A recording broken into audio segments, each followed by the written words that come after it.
All right, here we go. So, last time, we learned about something called the Weierstrass substitution.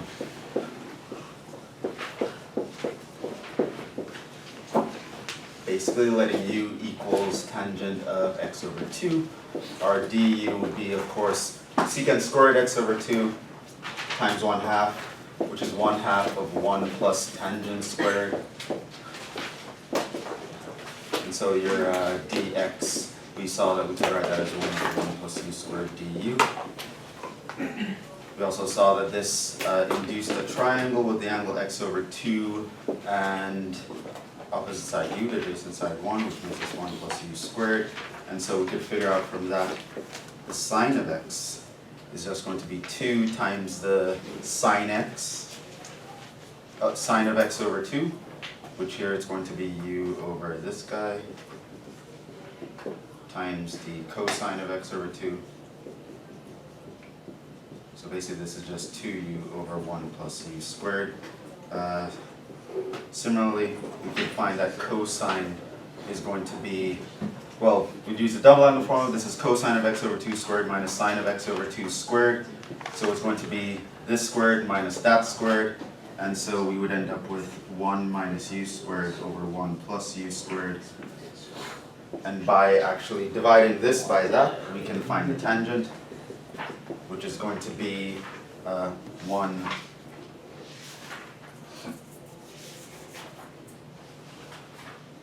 is going to be 2u over 1 minus u squared. Okay, so with all of that, we could do a bunch of substitutions, and we can actually change our situation where we have a tangent integral to being a rational function. And I left you off with 3 examples that we wanted to do 1 over 1 plus cosine 2x. Here, wanted to just do a little variation of that. U equals tangent. This was example D. We had also find secant x by another way, and also sine x plus cosine x plus 1.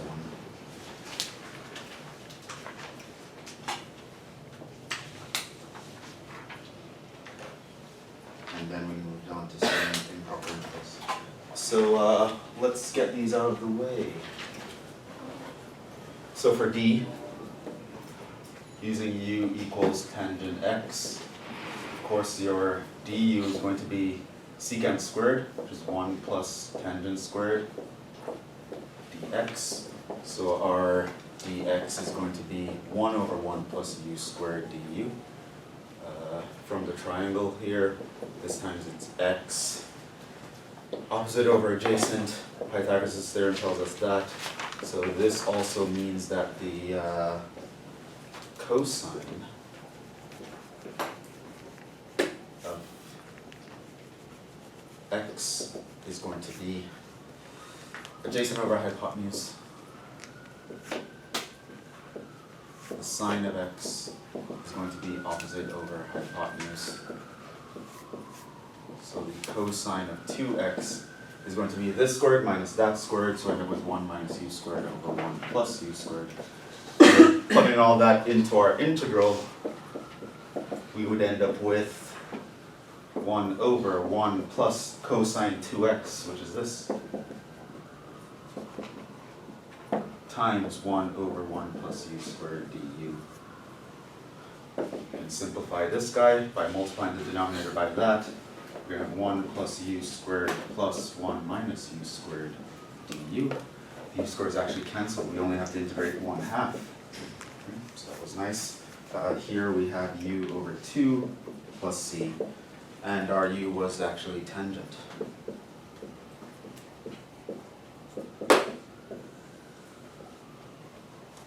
So that wasn't so bad.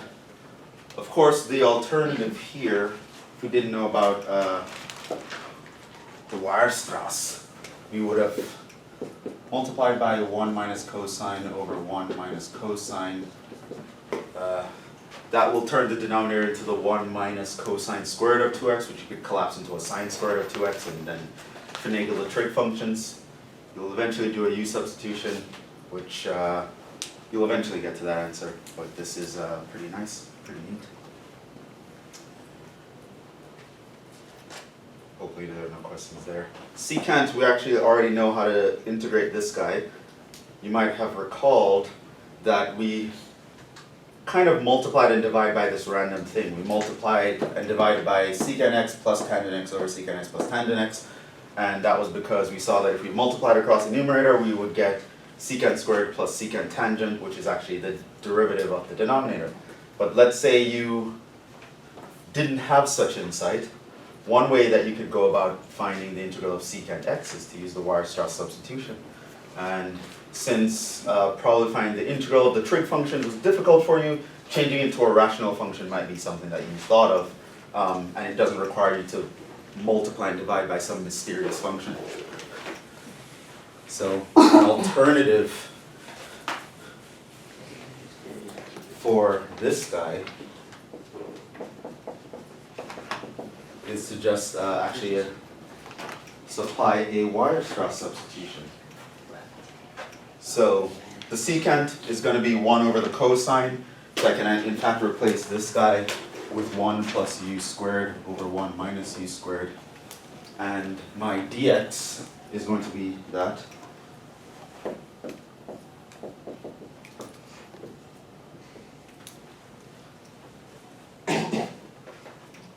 What you realize happens here, this cancels that. We would have 2 over 1 minus u squared du. How do you deal with that?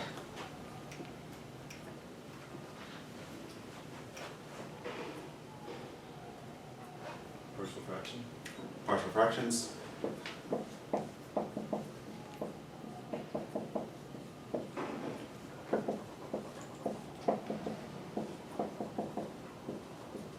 Cover-up method seems like it would work nicely here.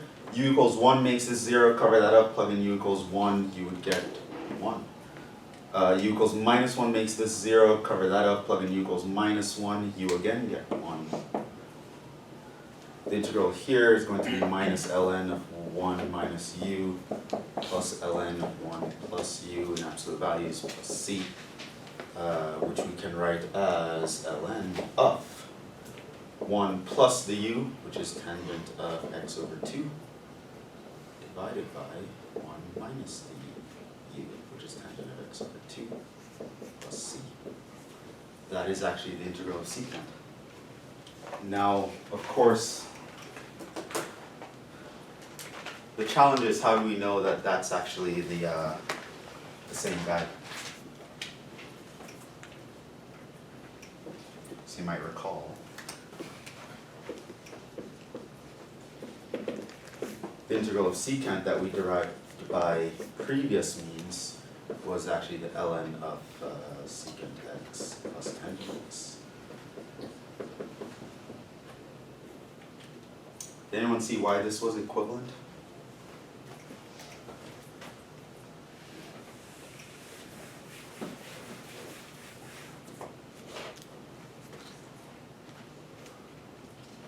How do you check if these answers are equivalent?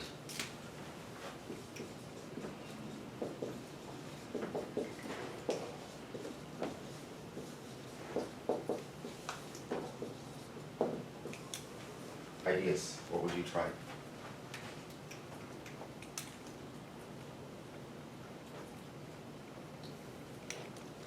Split the ln into ln 1 plus tangent x over 2 minus ln 1 minus tangent x.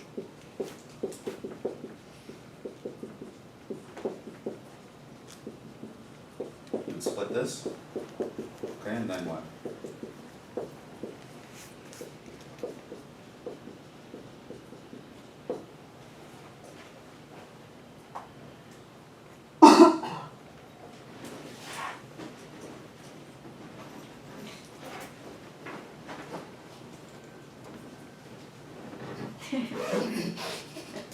Now we're just stuck.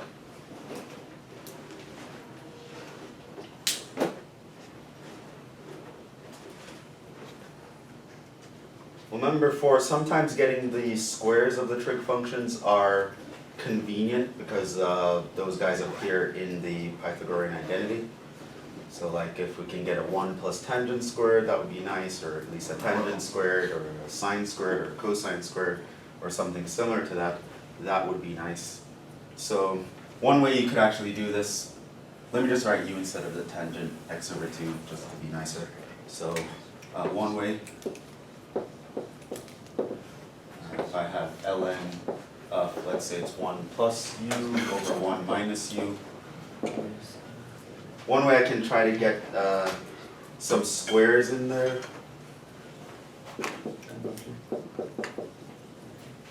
Now necessarily 1 minus u squared is probably going to be nicer than just 1 minus u.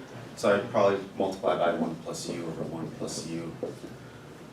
That's going to give me 1 plus 2u plus u squared over 1 minus u squared.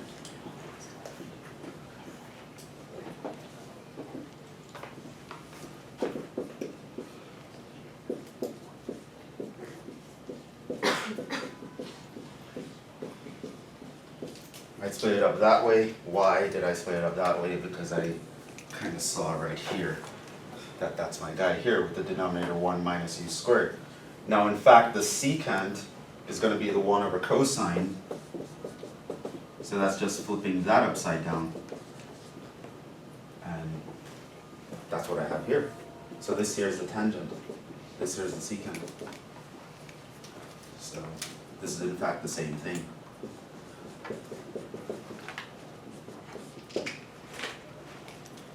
They were the same after all. Just looks slightly different because one is in terms of a half angle and the other one is in terms of a full angle. Probably another way you could check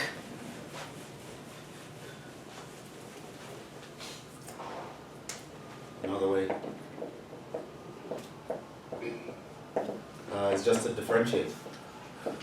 Differentiate our answer, see if we actually get what we should get. That would be one way to check that we are correct, and in fact that both antiderivatives are equivalent. So basically if I want to differentiate d dx of ln 1 plus tangent x over 2, at this point I'd probably split them up.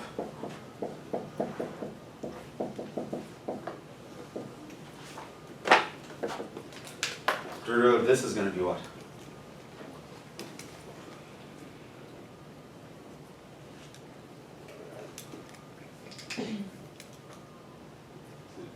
Secant squared x over 2. 1/2 secant squared x over 2. Oh, and then that is underneath or over just 1 plus tan. Minus Something very similar. something very similar, except we're going to have the minus 1/2 secant, which is going to turn this into a plus 1/2 secant squared, over this time 1 minus tangent x over 2. I would be able to factor out a common term here, and here I would have a 1 over 1 plus tangent x over 2 plus a 1 over 1 minus tangent x over 2.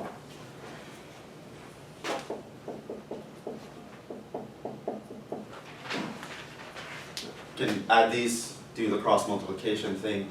I'd have 1 minus tangent squared, 1 plus tangent squared, that's 2 over 1 minus tangent squared x over 2.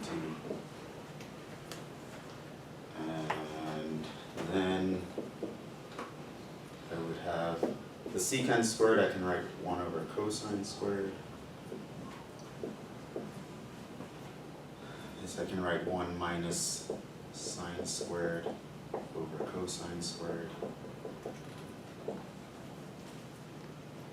2's would cancel. The cosine I can multiply into the denominator. It's going to give me cosine squared x over 2 minus the cosines would cancel there, sine squared x over 2. That's cosine squared minus sine squared. That's in fact cosine of the double angle, which is just cosine of x. just secant. So a couple of ways to see that those were equivalent.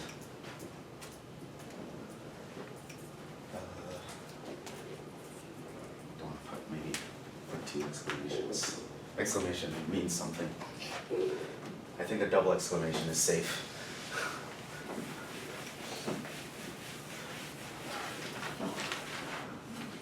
And the last one, just to wrap this up, sine x plus cosine x plus 1 x.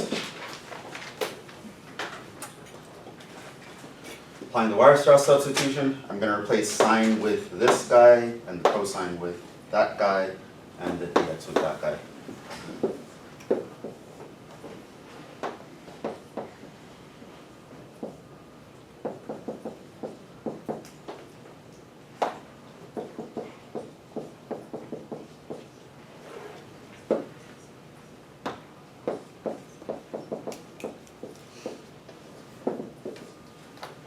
Multiplying in the denominators, I forgot a plus 1.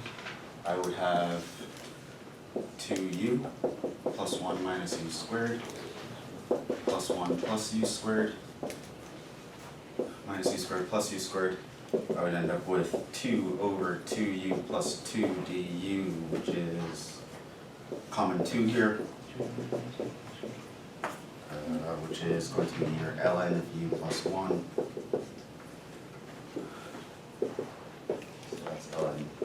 Tangent x over 2 plus 1. Which actually isn't bad. I mean, how would you have done that without this? What would an alternative be?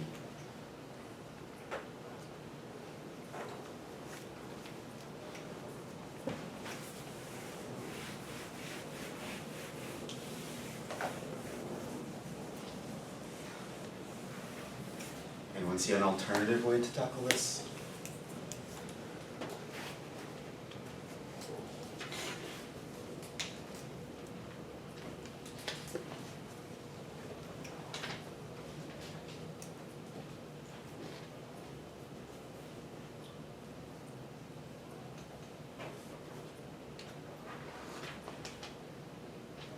I have a question.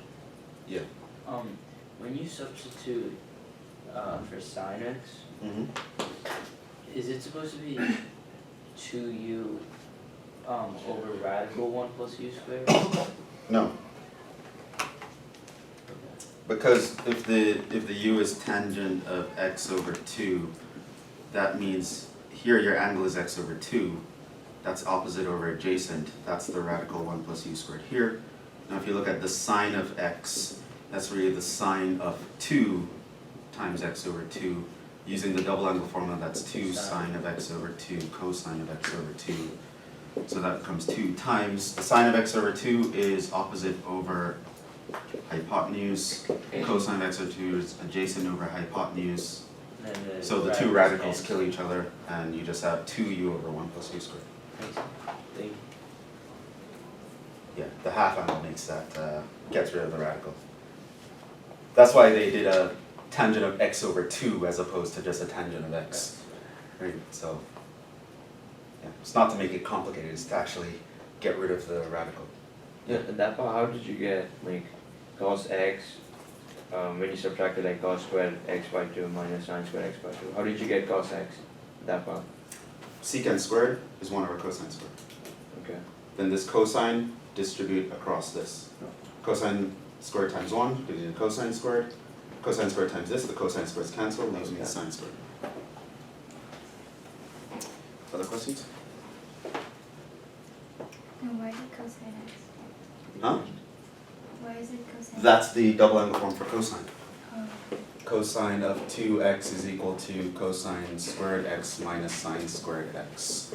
Or in other words, if I replace this with x over 2, I would get cosine of x is equal to cosine squared of x over 2 minus sine squared of x over 2.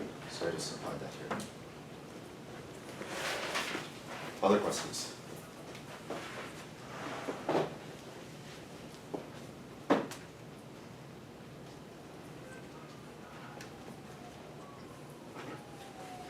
Yes? so this one seems pretty annoying. I'm not sure even what I would have done, but I probably would have started by multiplying and dividing by maybe a sine x plus cosine x minus 1.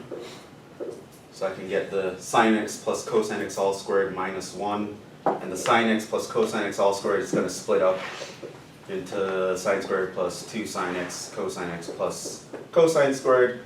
I'll get a 1 over here, and then I'll have a sine 2x over there, and I'll get some number plus sine 2x, and then I'll probably do something similar.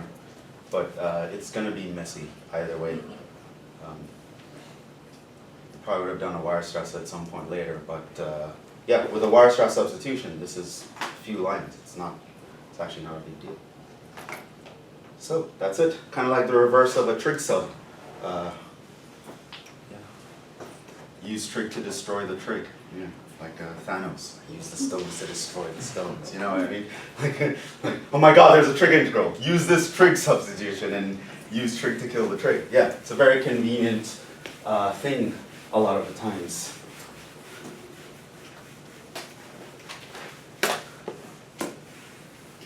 And it reverses the trig sub in almost every way. It's not annoying to do the back substitution, whereas the trig sub, it's very annoying to do the back substitution. So you turn a mean trig function into a nice rational function, instead of a nice rational function into a mean trig function. Okay, so that finishes those examples. Also last time, we looked at the idea of an improper integral.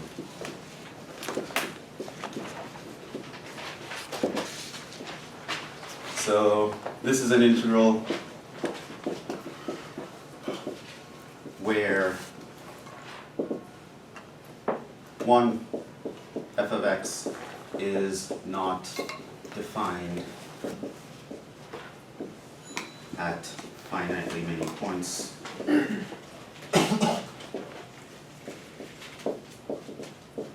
in AB, and or your A is negative infinity, and or your B is positive infinity. Right? So normally when we're looking at these guys from the Calc 1 perspective, A and B were numbers, like it was a interval of finite length, and our function was continuous. These were the assumptions we made for the fundamental theorem of calculus. However, what if your f is not continuous? Or what if your limits are not finite? You get what we call an improper integral. We looked at the way to actually break those down. Essentially, we're going to introduce limits in the mix to approach the points where our function is undefined, or the infinite points, and we kind of break up the integrals and deal with these bad points one at a time. That was the actual strategy here. And then we had some examples that I asked you guys to look at. So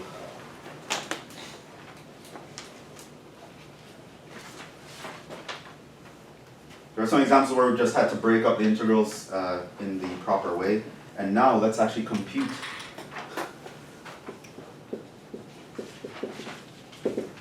So the idea is if our limits are defined and are constants, then we say the integral converges to that number.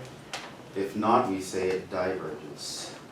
And there's some distinction within how something can diverge, but we're not going to make that distinction in this class. Just say diverges as long as the limits don't sum up to a number. Compute the following A.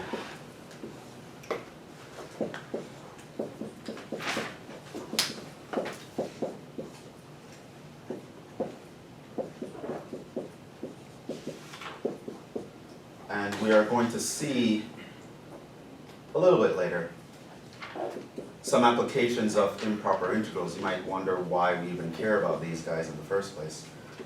But later you'll see some applications, and I think the next big place you'll probably see applications would be quasi differential equations.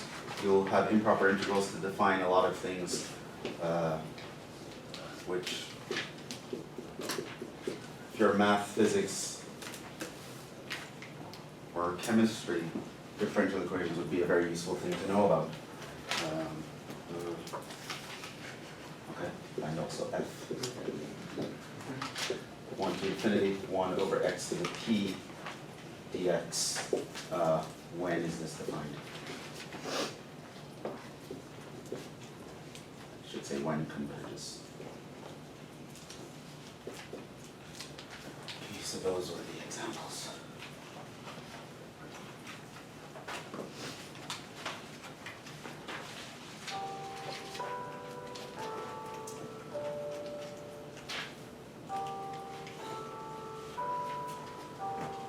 Trying to get one out of the way here, let's see.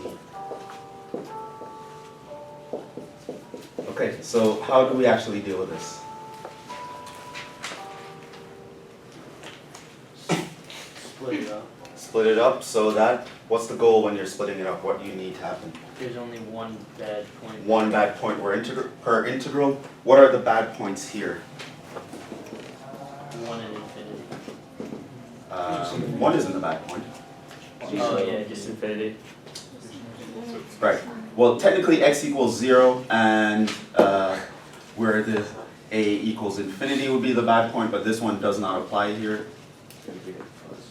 So we don't have to worry about it. So really the infinity is the only bad point from this perspective. And so that's the only guy we have to worry about. He's already exposed and we only have one integral to deal with anyway, so we don't actually need to split it up. So assuming we're not splitting it up, what is the next step?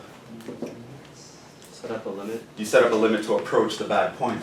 So I'm going to say something that let the limit as n approach infinity. I don't have to distinguish between the right and the left because you can only approach infinity from the left. 1 up to n.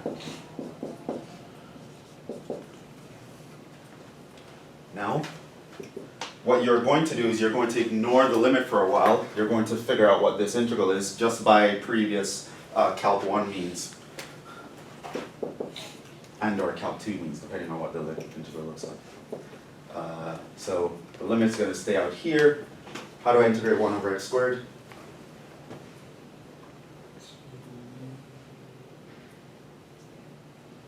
Negative 1 over x. It's going to be negative 1 over x, of course between 1 and n. And as n approaches infinity. Apply the fundamental theorem of calculus. I'm going to plug in the n. Minus, which becomes plus, I'm going to plug in the 1. And I obtain that expression. Now, what is the limit as n approaches infinity of this?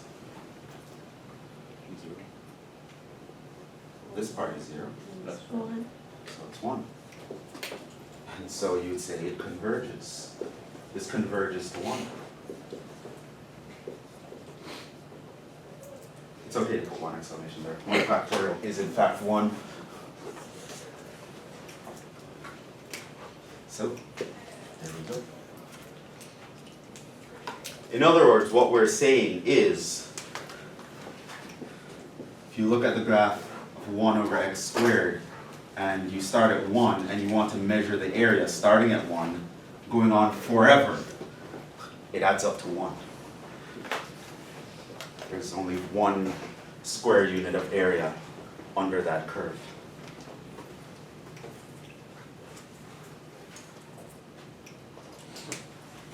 Let's do B. Okay, let's do at 0 to 1, 1 over x squared. What do we have now?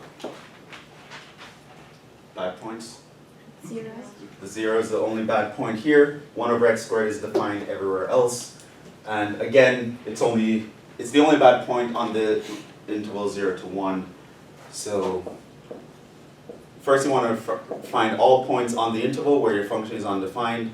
Also find points where the function is undefined without even worrying about the integral, and then you kind of see the overlaps. So again, 1 bad point per integral, so no need to split anything up. I'm just going to do a limit. Limit as n approaches 0. And in fact, I can approach 0 from the right.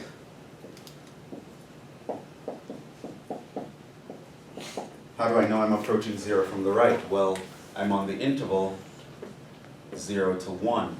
And I want to find the area over here. So I'm approaching 0 from the right side because I don't care about over here. So A lot of times that distinction won't matter, but it can. So, same idea here. We would integrate this, it's the same guy. So this is going to be minus 1 over x to n1.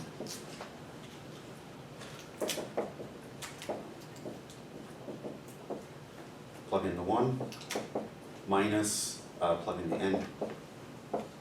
So we have that. And what's that limit?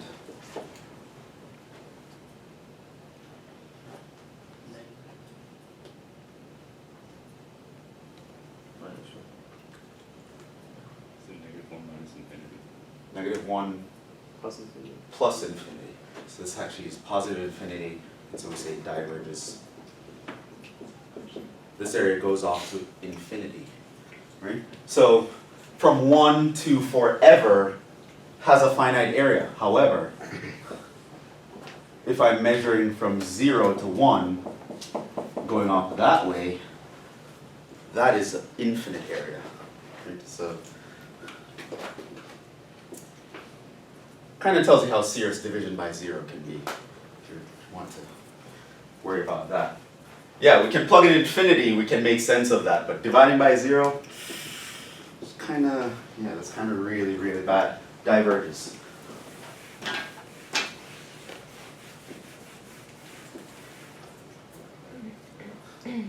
So the area here is 1, area there, infinite. Let's talk about 0 to 1 over x squared. I think we all know the answer here, right? It's going to be divergent, right? But still, let's go through the motions. I want us to compare these two. So what would we do? What's the first thing? Split it. First thing is to identify where you would want to split it, if that's the thing. So the first thing you want to do is identify the bad points. Dividing by 0 is bad, and the infinite limit is bad. And that's the only thing that are bad. So we have 2 bad points here, and both are applicable.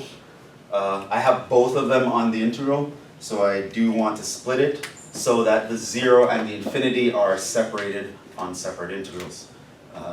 So what I would first do is say, go from 0 to 1, 1 over x squared dx plus from 1 to infinity of 1 over x squared dx. Now, we already did. So you would do what I did here, you would do here. But let me actually write it out, what it would actually look like for a couple of them. What you would do is you would set up 2 limits, say n goes 0 from the right, plus you'd set up, say m goes to infinity.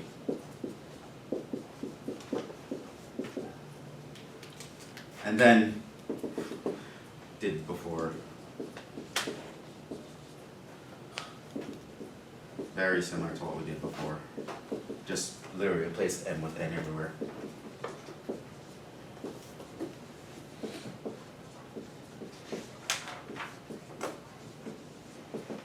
But now you notice that this guy would end up being a 1, whereas this guy would end up being an infinity. And so overall, of course, that's an infinity, it diverges. So even if when you split an integral, and I believe I mentioned this last time, if not I'm going to mention it again, sometimes you can split into several parts and some of the parts will behave, but other parts will misbehave.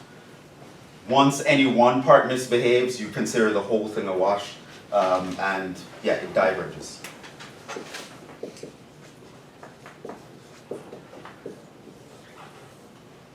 So, which again makes sense. You're adding an infinite area to an area of 1. Yeah. Why does the limit on the left side equal infinity? Oh, it's exactly this question here. It's the same thing. Oh, okay. Yeah. So, but y is what the work that we did. Here. Oh, okay. Yeah, so I'm saying if you were doing this problem from scratch, it would actually split into 2 problems. These 2 problems we actually already did. I did this one here, and I did this one here. Yeah. So you would have done that, Right. and then add them together, you'll see that over here we get an infinity, and over here we get a 1. Wait, when you split it, why did you choose to go to 1 instead of like any other number? Like 0 to 1 or 1? That's a good question. I could have picked anything actually. So I could have done 0 to 3 and then 3 to infinity. Oh, it doesn't matter. It wouldn't have mattered. I picked 1 because it was a nice number. And it's also nice because I actually did it in the example before, so I could just refer back to these two. But yeah, essentially you can pick any number. 1 isn't special here. Could pick any nice point. No such thing as bad points in that, you know what I mean. You can pick any point that's not, that won't cause trouble with the fundamental theorem. Okay. 1 is just for convenience. So, again, the same antiderivative. I don't want to focus too much on the antiderivative. I want you to focus on what's going on around it. So, let's look at another kind of situation.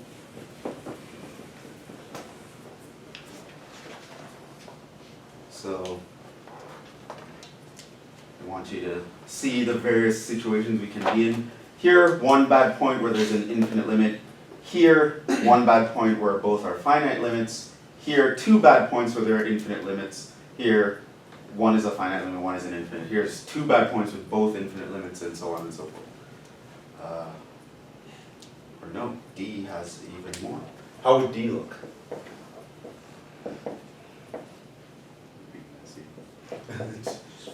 Split it up 4 times.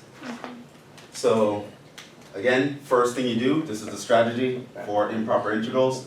Figure out what are the bad points. Of course, the fact that the A is infinite, the B is minus infinity, and x equals 0. So there are 3 bad points. So I'll start by exposing these guys. So might start from the minus infinity, going to the 0, plus the 0 going to infinity. Now we have 2 of them on this, so I'm going to actually split that so that I only have 1. So let's say I go from minus infinity to minus 1, plus minus 1 to 0, plus 0 to 1, plus 1 to infinity. So now I've exposed all the bad points, negative infinity, the 0, and the infinity, and I've done it in such a way that only one of these bad points occurs per integral. And now what you would kind of do is you'd kind of do a little setup where I talk about limit as L goes to negative infinity plus the limit N goes to 0 from the left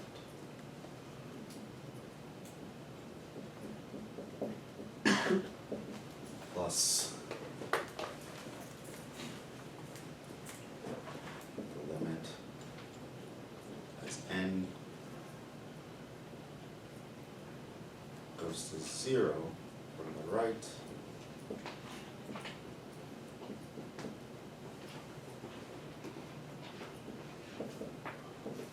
plus the limit is P. I did the same thing again with the, should have started at like K. P goes to infinity from 1 up to P up 1 over x squared dx. Now here's the nice thing, if there's a silver lining here. We already know that once one of these guys mess up, they all mess up. So really, to continue this problem, I only have to continue one of these limits. Sometimes you'll learn by intuition what's going to be a problem. Here you realize that I'm going to 0, and I know that this is still going to have an x in the denominator. So what I can do is I can just continue with one of them. So let's say I continue with this one, and I'll say that this is limit as m approaches 0 of minus 1 over m plus 1 over minus 1. And then I would say, well, that goes off to infinity. And therefore I can say, if I call this I, just by one of them messing up, I can conclude that I diverges. I don't need to check the others.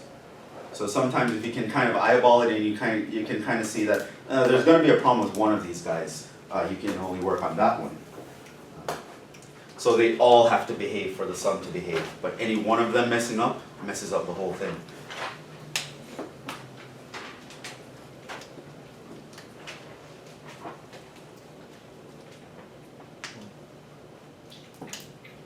Questions on that? Yeah. Is the limit as n approaches 0 from the left of 1 over n, is that negative infinity? Just like graphically. Yes. And then from the right it would be positive. Yeah, in my head what I did was I did imagine the graph to know if the signs were right. So if I'm approaching 0 from the right, it's infinity. Gotcha. I imagined that in my head, but I saw the picture this would go up to infinity. And if I'm approaching 0 from the left, this goes to negative infinity. Questions?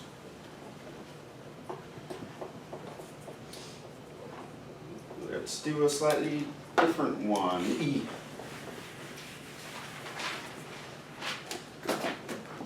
You can also just think of 0 from the left meaning a slightly negative number. So the 1 over 0 with a slight negative charge is actually going to give you a negative number. Things like that.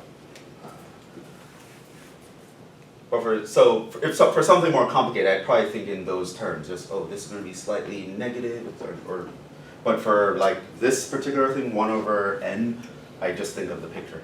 It's quicker to get to the number that way.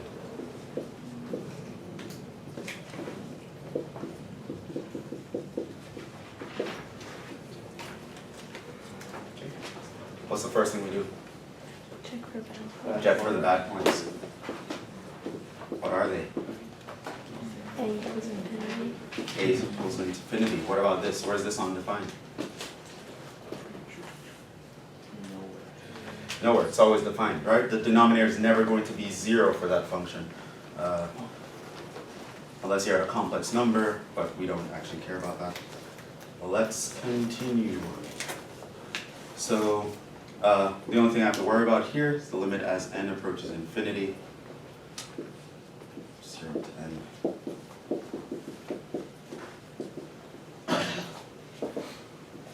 What's the integral of this? Tan inverse. Sorry, arctan. This is the limit as n approaches 0 of arctan n minus arctan 0. What's arctangent of 0? 0. It's also 0. So what is the limit as n approaches infinity of arctan n? Pi over 2. Pi over 2.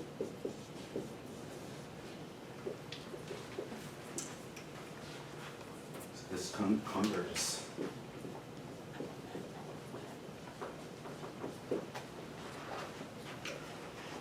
So this graph actually looks very similar to 1 over x squared. And so that one, it'll look like something like this. I think it's 1 here. And so this was actually looking up at that area.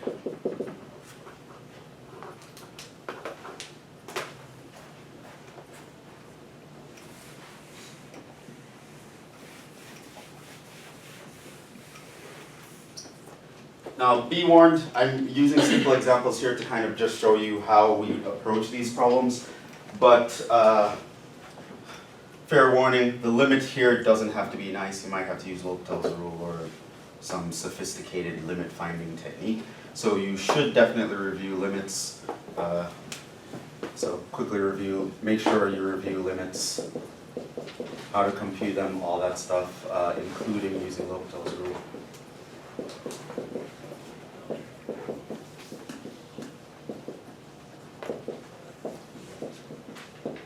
So what I would suggest is see the 1206 videos. If you can read, if you know how to read math well, which you should always be trying to get better at reading math, flip through your textbook and kind of read how to do the limits and read what L'Hopital's rule is. If you rather watch someone explain it to you, you'd rather watch virtual Jhevon, you can do that. I did do L'Hopital's rule with my Calc 1 class. So it's now your responsibility to make sure you know how to do it. Let's look at the last one. This is actually a very important integral. We're going to be using it later on. It's important otherwise as well, but we'll specifically be using this when we talk about series. So here, p is just a constant. I want to know which constant is good, in the sense that it gives me a convergent integral.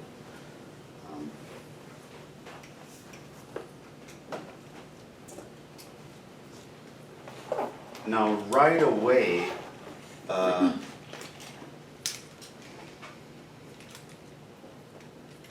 there are going to be some cases that we'd have to do. What do you think about the cases here?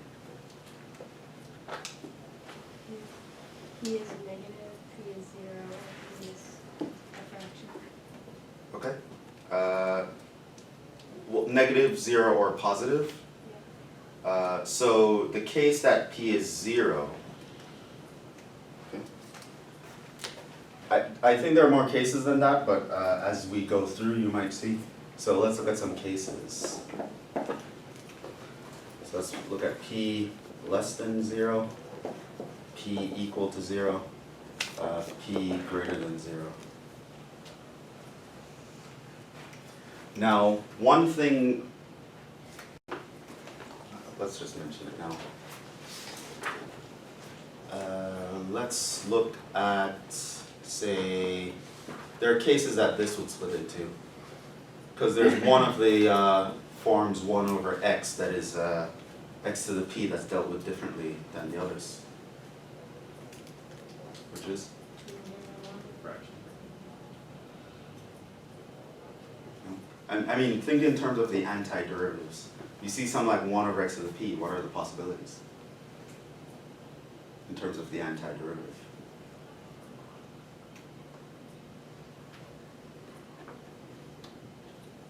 What's the special case? Just 1 over x. 1 over x, right? 1 over x is different. When our p is 1 specifically, it's different from when the p is not 1, right? Because if our p equals 1 versus p not equals 1. Because over here, if you have the integral of 1 over x dx, this is going to just look like an ln. Otherwise, you're not going to get an ln. Otherwise, you just rewrite it as to the minus p and use power rule.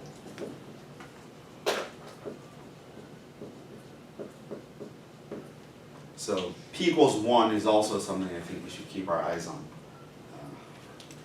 So that's just to be careful here.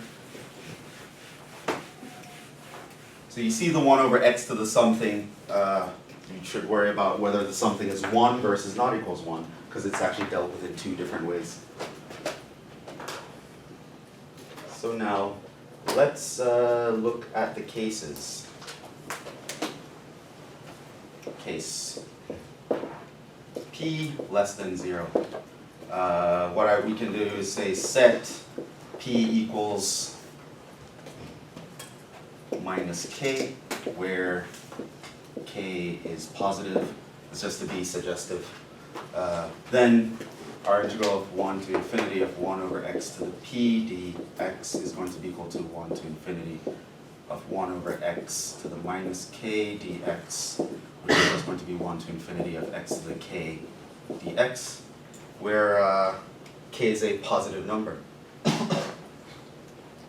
So we notice that here, x to the k would just be a power function, it's a polynomial. So that in and of itself, there are no discontinuities to worry of. What makes this improper is the infinite limit. And so I would just set the limit as n approaches infinity.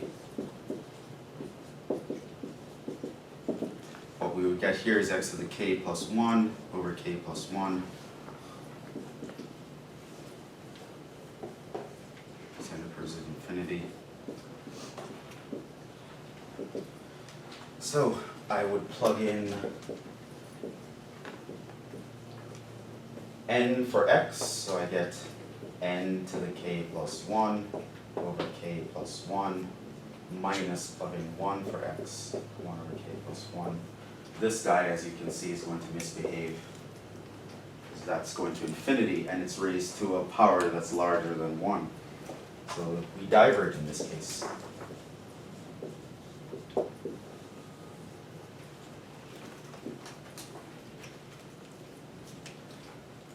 Okay, so p less than 0 isn't great for computing this integral.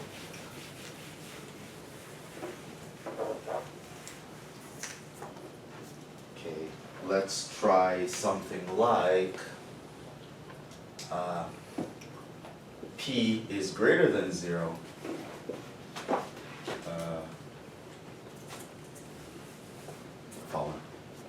Here's the case. I know I want to deal with 1 specifically, so let's deal with first p is between 0 and 1.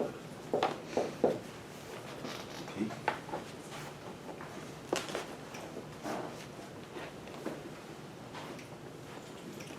Potentially equal. So less than 0, it's not going to work. What about if we're 0 or bigger up to 1? So notice the p equals 0 case, you can probably deal with that even separately. If my p is 0, this is just the integral of 1. That's going to be the limit as n approaches infinity of x between 1 and n. This is going to be the limit as n approaches infinity of n minus 1. That's going to go up to infinity, so that diverges. Now, if our p is strictly between 0 and 1,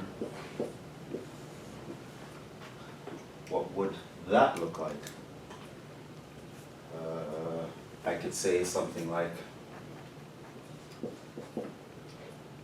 set p equals 1 over k, where k is larger than 1. And it's a real number. That will give me something less than 1. I take 1 and divide by something larger than 1. And so this case is going to look something like 1 over x to the 1 over k dx. That's going to be the limit as n approaches infinity of 1 to n of x to the minus 1 over k. Limit as n approaches infinity. If you add 1 to the power, divide by the new power. And again, I'm not worrying about dividing by 0 here because my k definitely isn't 1 to make the denominator 0. Just 1 to n. So now I'm going to look at the limit as n approaches infinity of something that looks like this. N to the 1 minus 1 over k over 1 minus 1 over k minus 1 over 1 minus 1 over k. And here I have infinity being raised to a power that's positive. So that's definitely also going to be infinity, and it diverges again.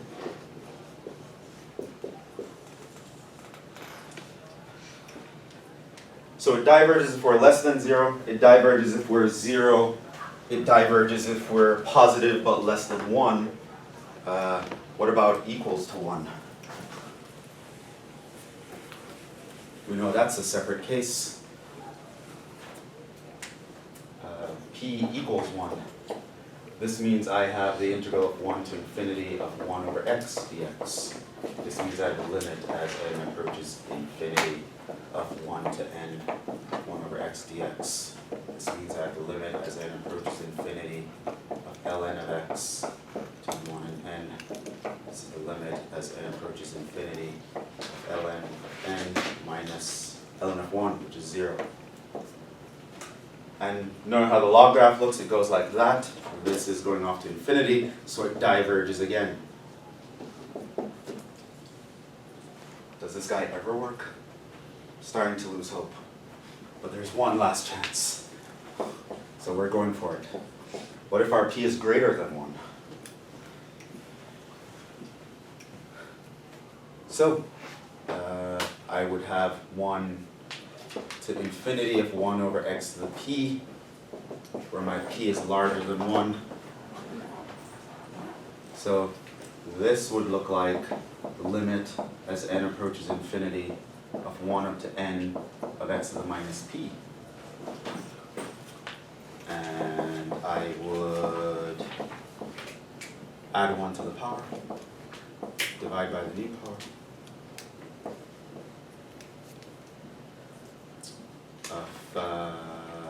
From 1 to n, plugging this in, I would have n to the 1 minus p over 1 minus p minus 1 over 1 minus p.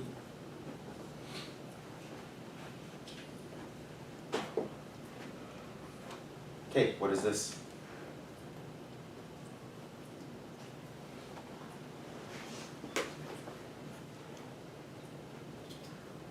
P is greater than 1, remember that.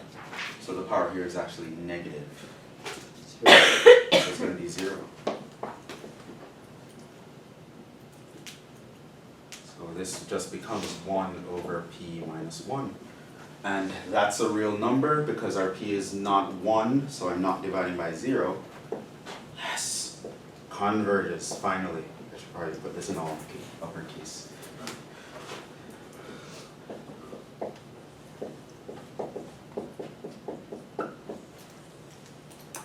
This fact is actually pretty important, as I said. It is a very applicable integral. So we can in fact state this as a theorem. Theorem. Think of it as one of the things to know in mathematics. Once you're in Cal 2 or above, this is a known fact. 1 to the infinity of 1 over x to the p dx converges if and only if p is greater than 1.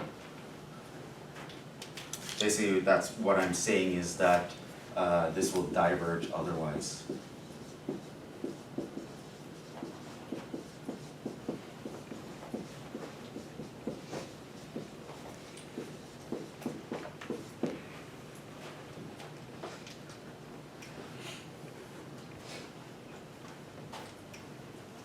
That's going to be an important thing to know. And when we get to series, we'll start to see one reason why it's important to know. It's a very important integral. So you should know this. One of those facts. How much time do we have?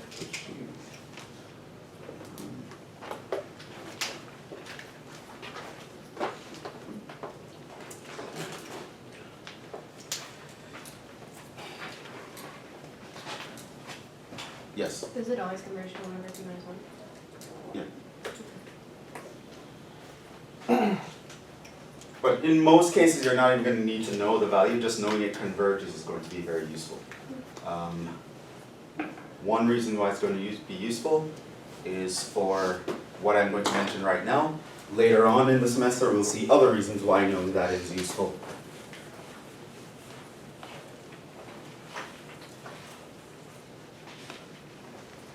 And we'll talk about series, which is a very important thing. And there's a series convergence test called the integral test, and that guy is very useful in doing the integral test. here, recall. Integrals maintain inequalities. So if we saw that f of x was always smaller than g of x, fg are integrable on AB, then the antiderivative of a positive function will also itself be positive, and it will maintain inequalities. If your f is smaller than g, the area under f will always be smaller than the area under g. This is I think it's quite intuitive. It is something you can prove though, it's not very hard. Turns out we want to extend this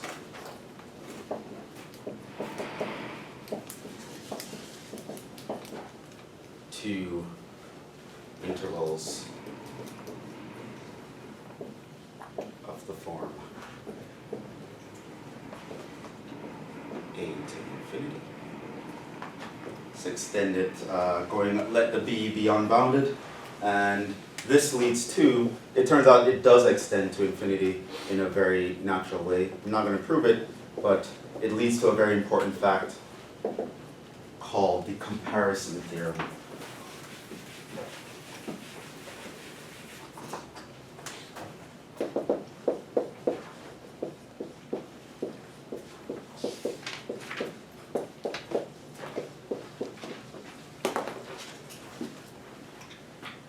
Following. Suppose we have integrable functions f and g such that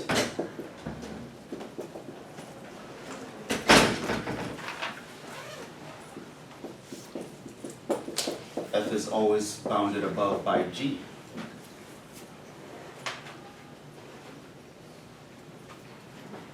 Then, by that, which is a theorem from Calc 1, which you have to extend using improper integrals, but we didn't show it, it turns out that this will be the case as well. The improper integrals will still obey the inequalities. Moreover, the following hold. So you can actually compare the two integrals. Once one function is larger than another one and both are positive, their integrals, provided they exist, will maintain the same inequality. And we have also the following. 1. If g of x converges, so does f of x, the integral.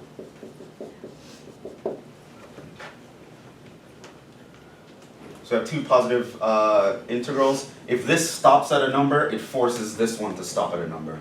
So as long as this converges to a number, that one can't pass it. So he's going to converge to a number. And 2, if f of x diverges, of course it would only diverge to infinity here,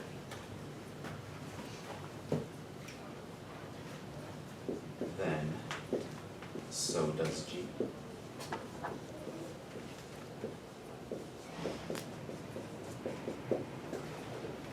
This will take a little bit of work to show, but going through your homework problems, you'll notice something else that could happen when we're doing improper integrals. You can have a limit just does not exist. It might not go to infinity, but it doesn't go anywhere. What you would tend to do, though, is if your function is actually positive, it's either going to exist or it will go off to infinity because you're adding on positive chunks. So it's not like you can take back what you're adding on. It's either the chunks will stop adding to after a while, or they'll add up and keep adding up forever. So we know that this is either going to converge or go off to infinity. What we also can tell is if this one stops at a number, this one can only add up to be at that number maximally, right? It can stop before, but it's definitely not going to pass that one, so it forces the smaller one will converge if the larger one converges. Conversely, if this one shoots off to infinity, that one is always bigger. He's also going to shoot off to infinity. And so if the smaller one diverges, the larger one will also diverge. You should also know this is not really a part of the statement, but I say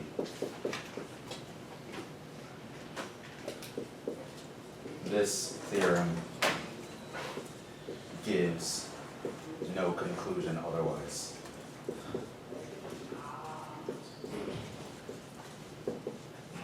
So if you're going to use this, you have to be in one of those two situations. The larger one converges or the smaller one diverges. If this one converges, you can actually not conclude anything about that one. Because he could still go up to infinity and that it would still be less than infinity, right? Versus if this one diverges, you can't really make any conclusion about that one. He could also go up to infinity, but he could also stop at a number and still be less than infinity. So the other cases you can't really say anything about them, but these two cases we can actually say a lot about them. And here's why this theorem is important. It's important because some integrals are really hard to deal with, but we want to actually know if they converge. And we cannot do them by hand or analytically. So what we might want to do is to just know whether they'll actually add up to some answer.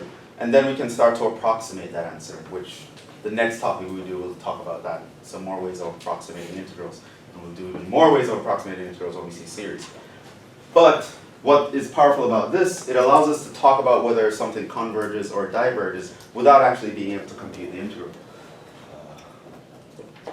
Let me just say that. This theorem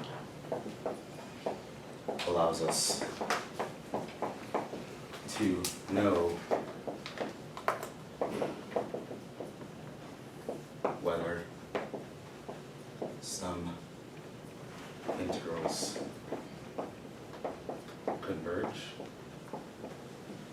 diverge, without being able to find their antiderivative.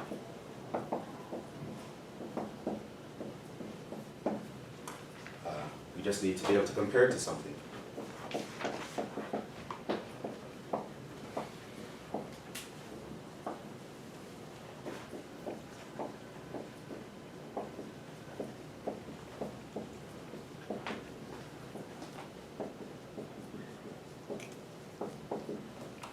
Let's actually see something like this.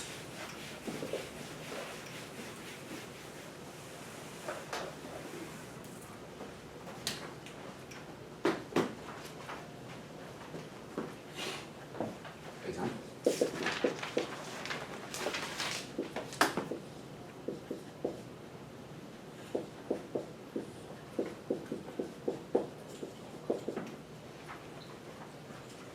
If you know how to integrate that, I'd love to know.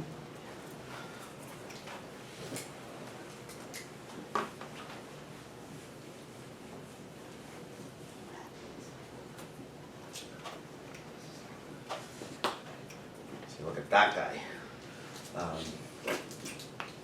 What integral technique are we going to use here? It's not really going to work out for us either way. However, one thing I can notice here, we have squares over 1 plus x squared, so this is definitely the case. Also, I know that cosine of squared x itself is always between 0 and 1, right? It can never be bigger than 1, it'll never be smaller than 0. That actually means that I can divide everyone here by 1 plus x squared.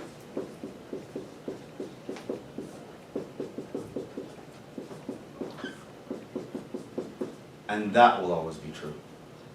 Now, of course, what this means is that this integral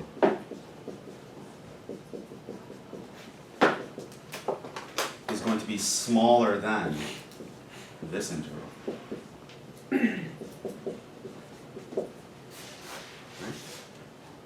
And this integral we actually know about, we computed it earlier. We know that this converges. In fact, we know that what it converges to.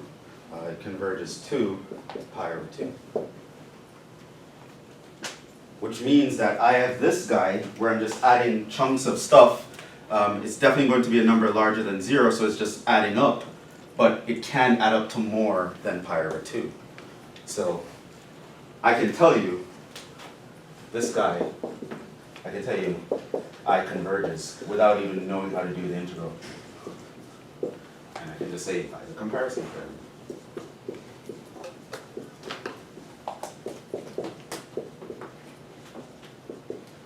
So the idea is, use an integral that you know about to determine the convergence of an integral that you don't know about. Now, to determine whether something converges, you have to find something bigger that converges. If you want to prove that something diverges, you'd have to find something smaller that diverges. That's the only way you'd be able to apply the comparison theorem. I should probably make a note of that, but in the meantime, let's do some, give you some examples.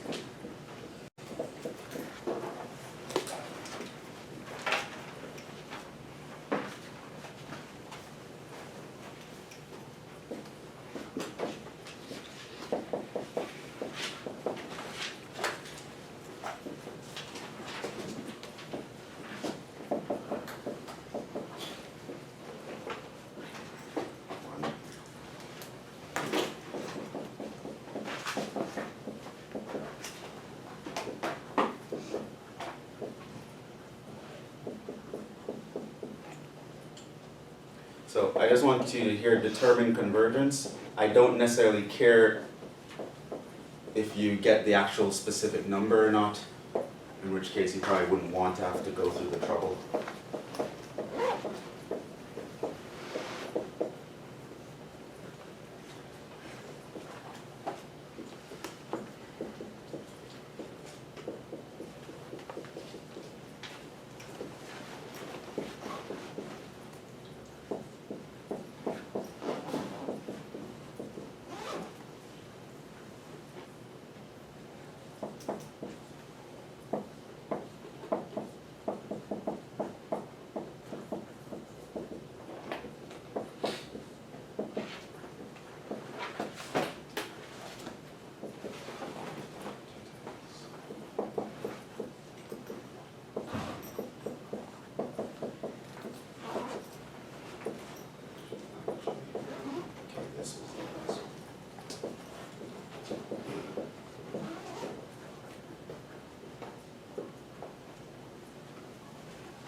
Just make a note of that, just because I'm going to forget to say it next time.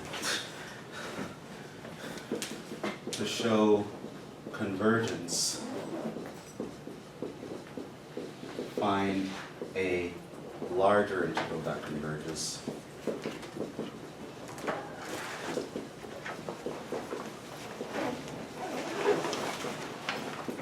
To show divergence, find a smaller integral that converges. That diverges.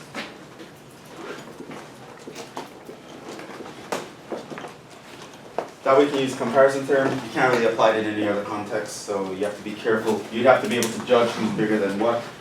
And we'll talk a little bit more about that next time. Try these for Monday. See you guys.